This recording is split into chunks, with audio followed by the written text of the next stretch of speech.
इस कार्यक्रम के पुण्यार्जक हैं नमनकर्ता सन्मति सुबल जिन श्रुत सेवा संघ रजिस्टर्ड श्री मनोज जी अनुप्रधान, भोपाल राजेंद्र जैन TI, श्रीमती अनीता जैन, आकाश जैन, कृति जैन, प्रिंस जैन, पूजा जैन भोपाल, संजय जैन मुंगावली, संध्या जैन, सनी जैन भोपाल मध्य प्रदेश। संपर्क सूत्र अभिषेक जैन, महावीर ज्वेलरी भोपाल 9827812370। प्यारे बंधुओं, आचरणों का प्रभाव अपने जीवन पर बहुत बड़ा पड़ता है। हमारे जैसे आचरण होते हैं, जैसा हमारा चारित्र होता है, जैसा हम अंतरंग से या बहिरंग से होते हैं, उनका हमारे जीवन पर और सामने वाले के जीवन पर भी बहुत बड़ा प्रभाव पड़ता है। अगर हमारे आचरण, हमारे चारित्र ठीक नहीं है, हमारे उठने बैठने की दिनचर्या ठीक नहीं है, हमारे बोलने के ढंग ठीक नहीं है, हमारे कार्य करने की शैलियां ठीक नहीं हैं, तो उनका हमारे जीवन पर विपरीत प्रभाव पड़ता है और सामने वाले के जीवन पर भी विपरीत प्रभाव पड़ता है। और हमारा जीवन अगर अच्छा है, श्रेष्ठ है, अच्छे आचरण है, अच्छा बोलचाल है, अच्छा व्यवहार है, तो उसका अपना एक प्रभाव, एक ओरा, एक आभा मंडल अलग बनता है, जिसका प्रभाव सब पर भी पड़ता है और हम पर भी पड़ता है। इसलिए आचार्यों ने सबसे पहले कहा कि मुनि धर्म का उपदेश देना चाहिए, सबको मुनि बनना चाहिए, सब लोग मुनि बने। अगर मुनियों के आचरण सब पालन करेंगे तो फिर पूछे क्या, फिर धरती क्या, तो सिद्धालय बन जाएगा। लेकिन संभव नहीं है, क्योंकि सबका एक साथ क्षोभसम नहीं होता, सबकी कार्रवाई एक सी नहीं होती, सब लोग एक साथ नहीं कर सकते। तो आचार्य ने कहा कि जो मुनि धर्म का पालन कर पाए वो श्रेष्ठ हैं, जो नहीं कर पाए तो वह कम से कम व्रती श्रावक बने।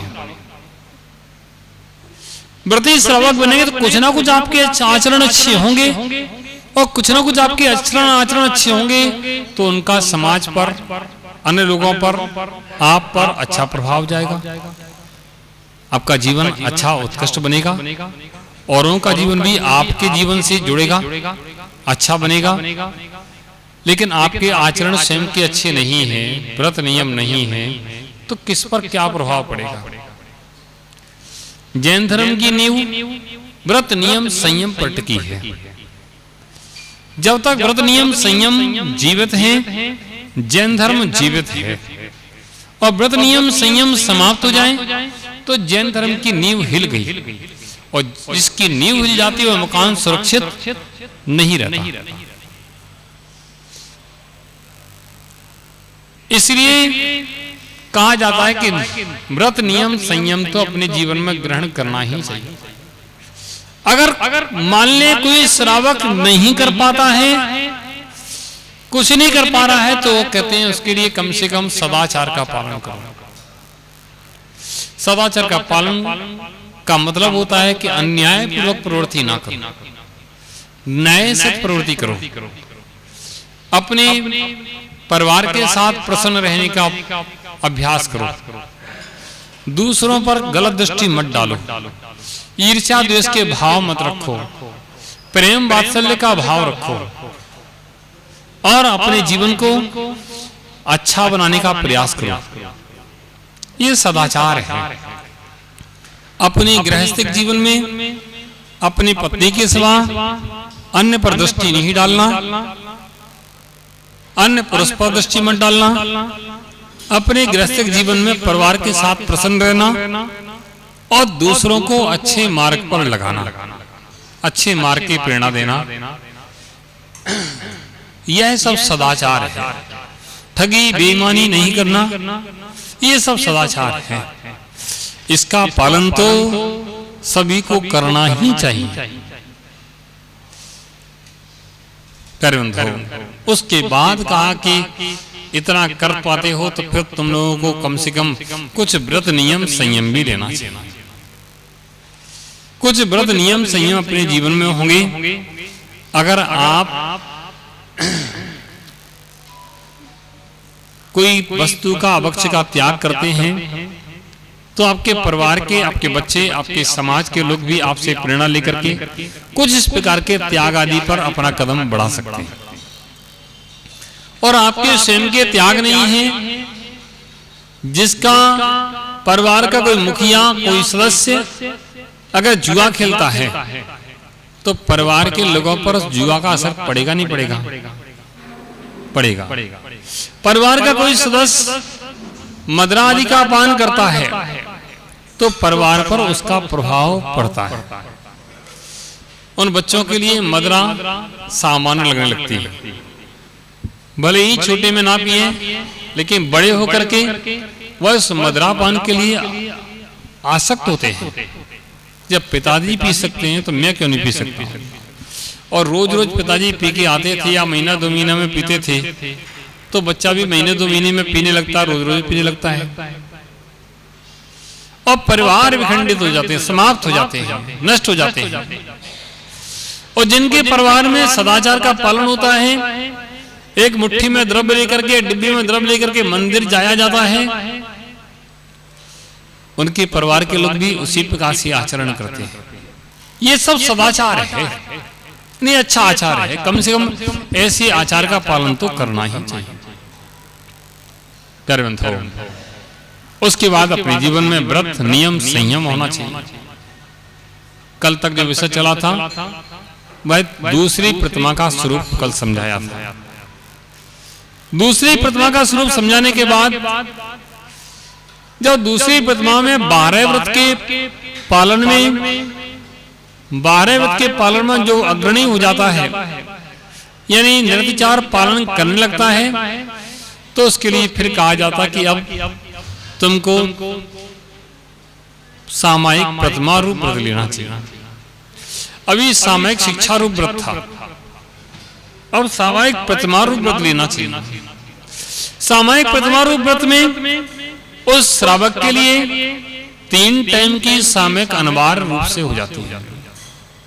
3 समय संध्या वेला में सामायिक करना, संध्या वेला में बैठ जाना, शांति से संपूर्ण आरंभ सारंभ का त्याग करके, संपूर्ण सावध योग का त्याग करके बैठ जाना, बस कुछ नहीं। प्रेम भाव हो सब जीवों से, गुणी जनों में हर्ष विभो, करुणा स्रोत बहे दुखियों पर, दुर्जन में मध्यस्थ विभो। ऐसी अच्छी भावना सामायिक का पाठ करना, सामायिक पाठ करना एक माध्यम है। सामायिक पाठ करना एक माध्यम है, क्योंकि ये मन जो है वर्तमान में बिना माध्यम से नहीं ठहरता, बिना आलम्बन से नहीं ठहरता। तो सामायिक पाठ आदि पढ़ना एक आलम्बन है। आलम्बन लेकर के हम अपने मन को ठहराते हैं। अगर बिना आलम्बन के मन ठहर जाए तो बहुत अच्छी बात है, लेकिन बड़े बड़े त्यागी, बड़े बड़े मुनियों का भी मन बिना आलम्बन के नहीं ठहरता।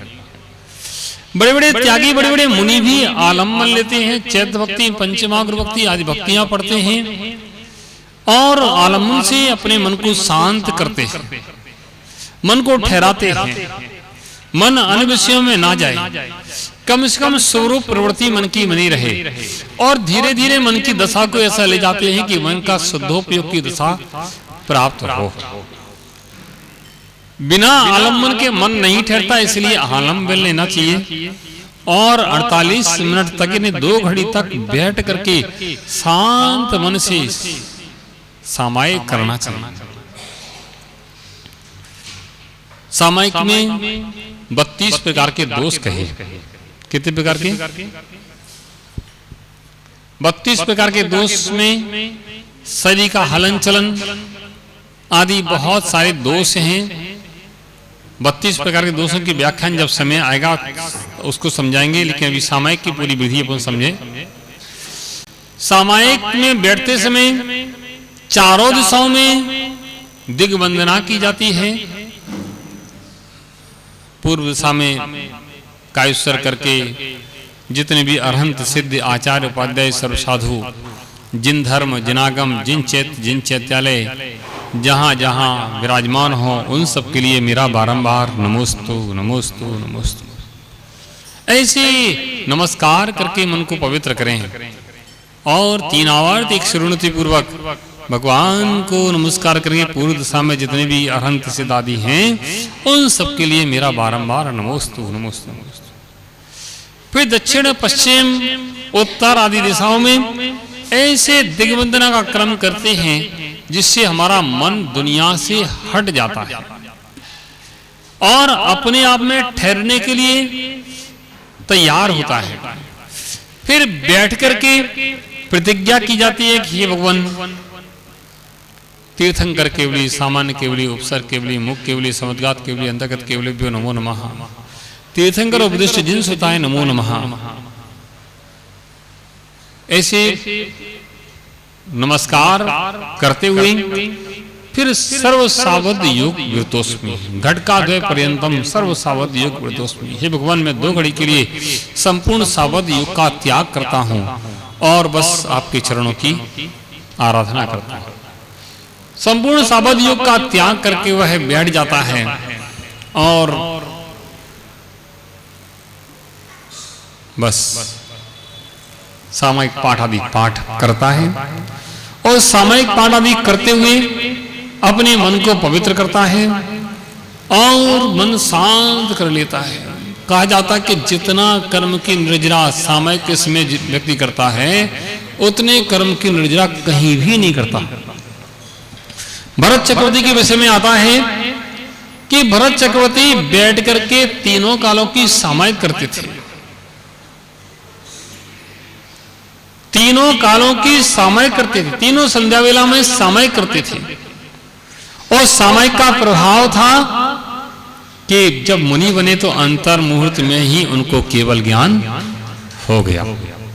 सोचो, क्योंकि उन्होंने पहले ही अपने मन को इतना कंट्रोल कर लिया था, इतना कंट्रोल कर लिया, इतना समता रूप पर कर लिया था। राज्य शासन पर बैठे थे, राज्य का संचालन करते थे, लेकिन जब सामयिक पर बैठते थे तो मन पवित्र होता था। ये पुण्य का फल है जिसको वे भोग रहे हैं। वे विचार करते थे कि भगवान, ये तो मेरा कर्म है, भोगना पड़ रहा है। वह दिन कब आए? एकाकी निष्प्रय शांत पाणी पात्रो दिगंबरः कदाहम भविष्यामि कर्म निर्मूल लक्ष्यमः। वह दिन कब आए जब मैं एकाकी और शांत निष्प्रय हो जाऊं और पाणी पात्रो दिगंबरः, पाणी पात्र में कर पात्र में आहार करने वाला दिगंबर वेश धारण करूं। कदाहम भविष्यामि, वह दिन कब आए भविष्य में जब मैं कर्मों का निर्मूल नाश करके उस सिद्ध अवस्था को प्राप्त करूं। ऐसी भावना करते थे, प्रतिदिन बैठते थे, मन को पवित्र करते थे।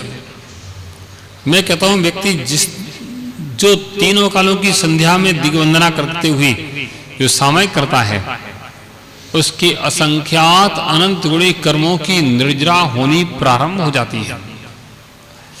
प्रतिमा रूप व्रत लेकर के, सामयिक प्रतिमा का व्रत लेकर के वह अगर इस प्रकार से क्रिया करता है तो उसके असंख्यात अनंत गुणी कर्मों की निर्जरा होकर के वह पवित्र हो जाता है। अब आप कहोगे, आपने लगाया निरमा का साबुन डाल करके वह राख में, अब आपने बर्तन साफ करना चालू किया, अब आपको ज्यादा ताकत नहीं लगाना पड़ेगी, क्योंकि आपने व्रत ले लिए। व्रत रूपी निरमा का साबुन उसमें डाल दिया है राख में, अब आपको ज्यादा ताकत नहीं लगाना पड़ेगी। अब आपका बर्तन अपने आप साफ होने लगेगा। करबंधो, ऐसे आत्मा रूपी बर्तन को साफ करने के लिए ये सामयिक रूप प्रतिमा, व्रत रूप प्रतिमा बहुत आवश्यक है। बैठ जाते हैं, मन पवित्र हो जाता है, आनंद आता है, ऐसे तीनों कालों की सामायिक करना चाहिए। प्रातः काल ब्रह्म मुहूर्त में, संधि बेला में, मध्याह्न काल और शाम के भी संध्या बेला में हम लोगों को सामायिक करना चाहिए। 3 सामायिक करने के बाद जब सामायिक प्रतिमा में उत्कृष्टता हो जाए, आपका मन पवित्र हो जाए, और हो ही जाता है, फिर मन में वैराग का चिंतन चलता है और मन में भाव आता कि अब बस प्रोषद करना चाहिए। तो वह श्रावक उपवास करता है, अष्टमी चतुर्दशी को उपवास करता है, त्रयोदशी को एकासन करता है, पूर्णिमा या अमावस्या को एकासन करता है। ऐसे उपवास करता है और अपने मन को पवित्र करता है, वैराग्य भावना भाता है। जहां देह अपनी नहीं, तहां न अपना कोई, घर संपत्ति पर प्रकट है, पर है परजन लोए। दिपे चाम चादर मणि, हाड़ पीजड़ा देह, भीतर यासम जगत में, अवर नहीं घिने गोए। मोह नींद के जोर, जगवासी घूमे सदा, कर्म चोर चहु ओर, सर्वस लूटे सुध नहीं। सतगुरु देह जगाए, सतगुरु देह जगाए। उठो भाई, कहाँ सो रहे हो, उठो भाई। सतगुरु देह जगाए, मोह नींद जब उपसमे, तब कछु बने उपाय, कर्म चोर आवत रुके। ज्ञान दीप तप तेल भर, घर शोधे भ्रम छोन, याविद बिन निकसे नहीं, बैठे पूरब छोर। इस कार्यक्रम के पुण्यार्जक थे नमन करता सन्मति सुबल जिन श्रुत सेवा संघ रजिस्टर्ड श्री मनोज जी अनुप्रधान, भोपाल राजेंद्र जैन TI, श्रीमती अनीता जैन, आकाश जैन, कृति जैन, प्रिंस जैन, पूजा जैन भोपाल, संजय जैन मुंगावली, संध्या जैन, सनी जैन भोपाल मध्य प्रदेश। संपर्क सूत्र अभिषेक जैन, महावीर ज्वेलरी भोपाल 9827812370।